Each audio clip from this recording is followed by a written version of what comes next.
Hi friends, welcome to మన channel. ఈరోజు మన ఛానల్లో క్రిస్మస్ స్పెషల్గా ప్లమ్ కేక్ అంటే ఫ్రూట్ కేక్ అని మనం ఇంట్లోనే ఎలా తయారు చేసుకోవాలో సింపుల్ ప్రాసెస్లో చెప్తానండి. ముందుగా దానికి కావాల్సిన పదార్థాలు ఏంటో ప్రాసెస్ ఏంటో చూసేద్దాం.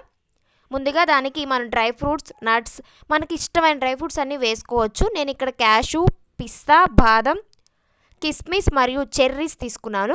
మీకు నచ్చినవి మీరు వేసుకోవచ్చు. టూటీ ఫ్రూటీస్ కూడా మీకు నచ్చిన కలర్స్ అనేవి మీరు వేసుకోవచ్చు.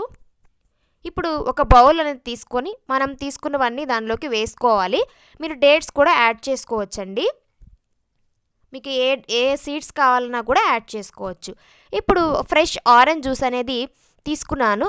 ఆరెంజ్ జ్యూస్ కొంచెం పుల్లగానే ఉంది. సో హాఫ్ గ్లాస్ ఆరెంజ్ జ్యూస్కి ఒక హాఫ్ గ్లాస్ వాటర్ అనేది నేను యాడ్ చేశానండి. మీరు స్వీట్గా ఉంటే ఫుల్ గ్లాస్ ఆరెంజ్ జ్యూస్ వేసుకోవచ్చు. బేకరీస్లో అయితే వైన్ యాడ్ చేస్తారు. సో వైన్ బదులు మనం ఇలా ఆరెంజ్ జ్యూస్ యాడ్ చేసుకుంటే హెల్త్కి కూడా చాలా మంచిది.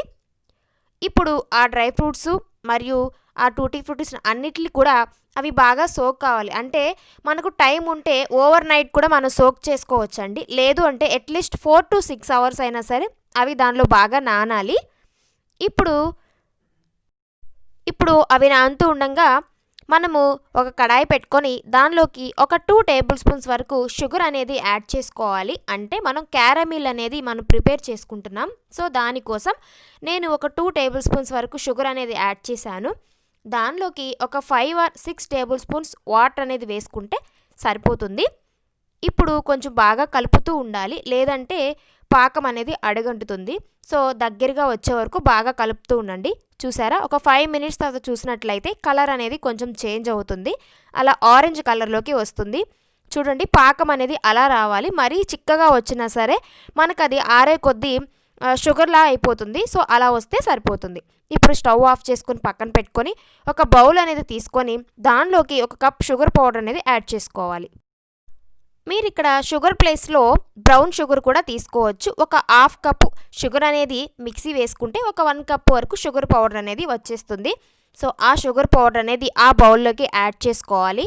అంటే మనం కేక్ మిక్చర్ అనేది రెడీ చేసుకోవడానికి కొంచెం పెద్ద బౌల్ అనేది తీసుకుంటే మొత్తం వేసి కలుపుకోవడానికి వీలుగా ఉంటుంది. సో పెద్ద బౌల్ అనేది తీసుకుంటే సరిపోతుంది. ఇప్పుడు అదే కప్తో హాఫ్ కప్ వరకు ఫ్లేవర్లెస్ అంటే ఎటువంటి ఫ్లేవర్ లేని కుకింగ్ ఆయిల్ని మీరు వేసుకోవచ్చు. ఆయిల్ ప్లేస్లో బటర్ కూడా యాడ్ చేసుకోవచ్చండి. చాలా టేస్ట్గా ఉంటుంది. యాడ్ చేసుకొని షుగర్ని బాగా బీట్ చేసుకోవాలి. నేను వీడియోలో చూపించిన విధంగా బాగా బీట్ చేసుకుంటే కొంచెం క్రీమీ టెక్స్చర్ వస్తుంది. అలా వస్తే సరిపోతుంది. ఇప్పుడు ఒక కప్ వరకు పాలు అనేది యాడ్ చేసుకోవాలి. ఫుల్ క్రీమ్ మిల్క్ అనేది యాడ్ చేసుకోవాలండి.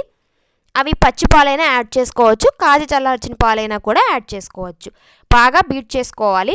కేక్ అనేది బాగా పొంగుతూ రావాలంటే మనం బీట్ చేసే దానిలోనే ఉంటుంది. సో బాగా బీట్ చేసుకోండి. ఇప్పుడు 1 cup వరకు నేను వీట్ ఫ్లవర్ అనేది వేస్తున్నాను. అంటే గోధుమ పిండి వేస్తున్నానండి. గోధుమ పిండి ప్లేస్లో మీరు మైదా పిండి కూడా ఇప్పుడు వేసుకొని బాగా మిక్స్ చేసుకోండి ఒక 2 minutes. ఇప్పుడు మనం సోక్ చేసుకొని పక్కన పెట్టుకున్న డ్రై ఫ్రూట్స్ అండ్ నట్స్ని మనం దానిలోకి వేసుకోవాలి. అంటే మనం ఆరెంజ్ జ్యూస్తో పాటు వేసుకోవాలండి. వేసుకొని బాగా మిక్స్ చేసుకోవాలి. ఆ తర్వాత మనకు కేక్ బ్యాటర్ ఎలా ఉందో తెలుస్తుంది. దాన్ని బట్టి మనం కొంచెం మిల్క్ అనేది యాడ్ చేసుకుంటే సరిపోతుంది.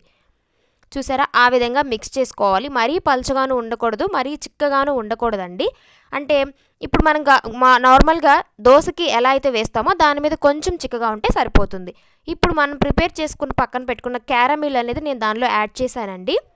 యాడ్ చేసి బాగా మిక్స్ చేసుకోండి. ఇప్పుడు 1/2 tablespoon వంట సోడా అనేది వేసుకోవాలి. అలాగే 1 tablespoon వరకు బేకింగ్ పౌడర్ అనేది వేసుకొని బాగా మిక్స్ చేసుకుంటే సరిపోతుంది. మనం తీసుకున్న 1 కప్పు పిండికి సరిపోతుందండి. అలాగే 1/2 tablespoon వరకు దాల్చిన చెక్క పౌడర్ వేస్తే ఫ్లేవర్ చాలా బాగుంటుందండి. సో వేసుకోండి. అలాగే ఒక 1/2 tablespoon ఆర్ 1/2 tablespoon వరకు నేను యాపిల్ ఎసెన్స్ వేస్తున్నారు. మీరు వెనిలా ఎసెన్స్ ఇష్టపడే వాళ్ళు వెనిలా ఎసెన్స్ కూడా వేసుకోవచ్చు. వేసుకొని బాగా మిక్స్ చేసుకోవాలండి. చూసారా, ఆ విధంగా కట్ అండ్ ఫోల్డ్ మెథడ్లో బాగా మిక్స్ చేసుకుంటే ఎయిర్ బబుల్స్ ఏమైనా ఉంటే పోతాయి. ఇప్పుడు కేక్ టిన్ కానీ లేదంటే ఒక అల్యూమినియం పాత్ర తీసుకొని ఆయిల్తో బాగా అప్లై చేసుకోండి చుట్టూ మొత్తం. అంటే అడుగు బాగా మందంగా ఉండేలా చూసుకుంటే సరిపోతుంది. ఇప్పుడు స్టవ్ ఆన్ చేసి ఒక కడాయి పెట్టుకొని దానిలోకి బేస్ కోసం నేను సాల్ట్ అనేది వేస్తున్నాను. సాల్ట్ ప్లేస్లో మీరు ఇసుక కూడా యాడ్ చేసుకోవచ్చు. అంటే మనం తీసుకున్న కేక్ టిన్ సరిపడే విధంగా, అంటే కేక్ టిన్ దానిలో కవర్ అవ్వాలి ఆ విధంగా ఉండేలా పాత్ర సెలెక్ట్ చేసుకోండి. ఇప్పుడు మూత పెట్టి క్లోజ్ చేసి ప్రీహీట్ చేసుకోండి. మనం తీసుకున్న సాల్ట్ అనేది వేరేసారి ఎప్పుడైనా కేక్ చేసుకున్నప్పుడు కూడా ఉపయోగించుకోవచ్చు. ఇప్పుడు కేక్ బ్యాటర్ కోసము మనము బౌల్ అనేది తీసి ఉంచుకున్నాం కదా, దానిలోకి బటర్ పేపర్ అనేది వేసి మనం పెట్టుకున్న కేక్ మిక్చర్ని దానిలో వేసుకోవాలి. వేసుకొని ట్యాప్ చేయండి, దానిలో ఏమైనా ఎయిర్ బబుల్స్ ఉంటే పోతాయి. సో మొత్తం సెట్ అయ్యే విధంగా ట్యాప్ చేసి డ్రై ఫ్రూట్స్తో గార్నిష్ చేసుకోవచ్చు. మనకు నచ్చిన డ్రై ఫ్రూట్స్ అనేవి పైన పెట్టుకుంటే సరిపోతుంది. చూసారా, నేను ఆ విధంగా గార్నిష్ చేసి పెట్టుకున్నాను. ఇప్పుడు మనం ప్రీహీట్ చేసుకున్న పాన్లోకి మనం రెడీగా పెట్టుకున్న కేక్ టిన్ని పెట్టుకోవాలి. ఇప్పుడు సాల్ట్ మీద బేస్ కోసం ఒక చిన్న ప్లేట్ అనేది నేను పెట్టానండి. ఇప్పుడు మనం పెట్టుకున్న కేక్ టిన్ని పెట్టుకొని సెట్ చేసుకోండి. సెట్ చేసుకొని 20 to 35 minutes మీడియం ఫ్లేమ్లో బేక్ అవ్వనివ్వండి. ఇప్పుడు మనం చూద్దాం. ఇప్పుడు చూసారా, 20 to 35 minutes తర్వాత చూస్తే మీడియం ఫ్లేమ్లో బేక్ అయిందో లేదో మనం టెస్ట్ చేసి చూద్దాం.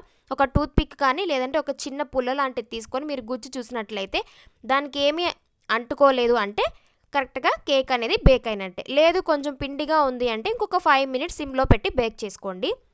చూసారా, ఇప్పుడు కొంచెం కూల్ అవనివ్వండి. వేడి మీద తీస్తే కేక్ అనేది కరెక్ట్గా రాదు. సో కొంచెం కూల్ అయిన తర్వాత ఒక ప్లేట్ అనేది దాని మీద పెట్టి మోల్డ్ చేసుకొని ట్యాప్ చేసుకోవాలి. ఆ విధంగా తడుతూ ట్యాప్ చేసుకోండి. చూసారా, కేక్ అనేది ప్లఫీగా వచ్చింది. చూడండి, చాలా టేస్టీగా కూడా ఉంది. సో మీరు డ్రై ఫ్రూట్స్ చెర్రీస్తో గార్నిష్ చేసుకుని సర్వ్ చేసుకుంటే కేక్ అనేది రెడీ అయిపోతుంది. సో ఇలాంటి మరిన్ని రెసిపీస్ మన ఛానల్లో రావాలి అంటే తప్పకుండా మన ఛానల్ని సబ్స్క్రైబ్ చేసుకోండి. అలాగే లైక్ చేయండి, షేర్ చేయండి అండ్ కామెంట్ కూడా చేయండి. Thanks for watching. మరొక రెసిపీతో మళ్ళీ కలుద్దాం. అంతవరకు